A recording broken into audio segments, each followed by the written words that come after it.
Imagine if the very thing you thought held you back was actually your gift. Am I the only one that didn't know?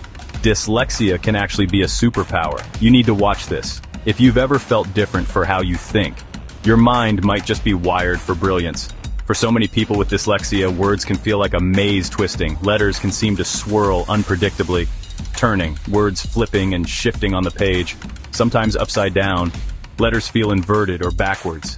Maybe you've been told to just try harder, or felt like you're running a race where everyone else got a head start. But what if the problem isn't you? What if it's just the way you've been taught to navigate the world? That's where the Davis method comes in. It's not about forcing your brain to fit the mold. Instead, it gives you new tools, practical strategies you can use immediately, hands-on techniques that match your thinking style, to work with the way your mind already works best.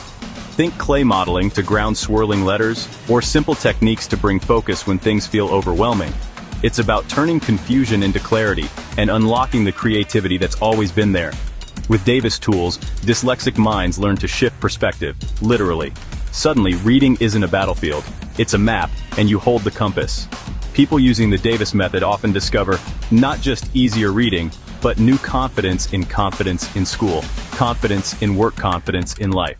Because when you understand your brain, every mind has brilliance waiting to shine. Sometimes, it just needs the right